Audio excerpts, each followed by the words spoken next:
Depuis 10 ans, la photographe annuaire Isabelle Le Tournay se rend au centre psychiatrique d'Ousteri en Inde et y a lié des liens d'amitié avec les résidents. Une confiance et une connivence qui se traduisent dans les superbes portraits exposés qui mènent le visiteur à la rencontre de personnes différentes mais pourtant si semblables à lui. C'est vraiment une compilation de tous ces voyages. Donc il y a deux points de vue, il y a les portraits, donc vraiment la photographe qui prend en photo les patients. Au fil des années, on revoit d'ailleurs dans les différentes séries que ces patients reviennent, donc ils sont souvent photographiés. Il y en a qui apprécient le fait de se faire photographier, il y en a qui ont plus de mal. Et il y a un autre point de vue aussi apporté par la photographe, ce sont les autoportraits. Donc on se rend bien compte que la photographe ici, dans sa démarche artistique, rentre dans l'intimité de ses patients, qu'elle les connaît de mieux en mieux au fil de ses voyages.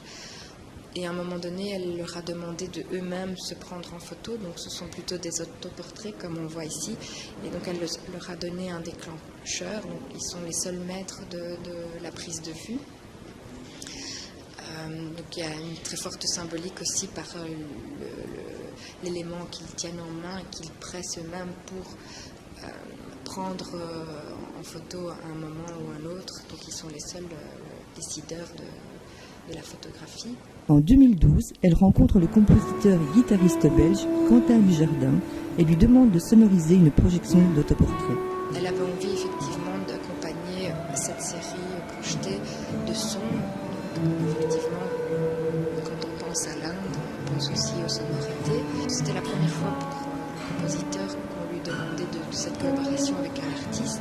Habituellement, il travaille plutôt pour le cinéma, donc court ou long métrage. Donc, il est plus habitué d'accompagner de musique des images en mouvement. Le compositeur a travaillé sur des sonorités qui finalement sont éloignées de ce qu'on pourrait imaginer pour l'Inde. Donc cette volonté, c'était pas vraiment de nous rappeler l'Inde, mais de nous emmener ailleurs dans un voyage vers l'humain.